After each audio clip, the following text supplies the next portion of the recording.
ഒരാളൊരിക്കൽ ഒരു ഗുരുവിനെ കാണാൻ വേണ്ടിയിട്ട് പോയി. എന്നിട്ട് ഗുരുവിന് മുമ്പിൽ ചെന്ന് പറഞ്ഞു, എനിക്ക് കൂടുതൽ അറിവ് വേണം, എനിക്ക് നിങ്ങൾ അറിവ് പറഞ്ഞു തരണം. അന്നേരം ഗുരു തൻ്റെ മുമ്പിലുള്ള ചായക്കപ്പ് എടുത്ത് അതിലേക്ക് ചായ ഒഴിക്കാൻ വേണ്ടി തുടങ്ങി.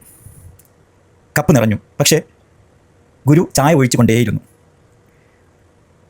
അങ്ങനെ ചായക്കോപ്പയിൽ നിന്നും ചായ നിറഞ്ഞു കവിഞ്ഞൊഴുകി.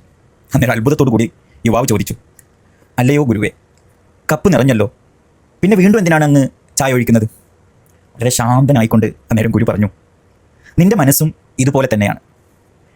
നീ എൻ്റെ മുമ്പിലേക്ക് നീ വന്നിരിക്കുന്നത് എനിക്ക് ഒരുപാട് കാര്യങ്ങൾ എനിക്കറിയാം, അതിനെക്കുറിച്ചറിയാം, ഇതിനെക്കുറിച്ചറിയാം, അങ്ങനെ എനിക്കൊരുപാട് അറിവുകളുണ്ട് എന്നൊരു ചിന്താഗതിയോട് കൂടിയാണ് നീ ഇപ്പോൾ എൻ്റെ മുമ്പിൽ വന്നിരിക്കുന്നത്.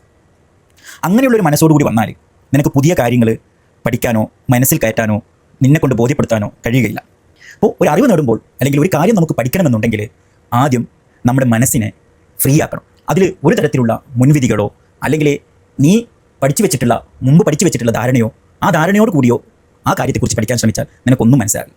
അപ്പോൾ ഒരു കാര്യത്തെക്കുറിച്ച് പഠിക്കണമെന്നുണ്ടെങ്കിൽ ആദ്യം നമ്മുടെ മനസ്സ് ഏറ്റവും നല്ല നിഷ്കളങ്കമായ രൂപത്തിൽ, കാലിയായ രൂപത്തിൽ മാറ്റണം എന്നാണ് ഗുരു ഈ പ്രവൃത്തിയിലൂടെ തൻ്റെ മുമ്പിൽ വന്ന മനുഷ്യന്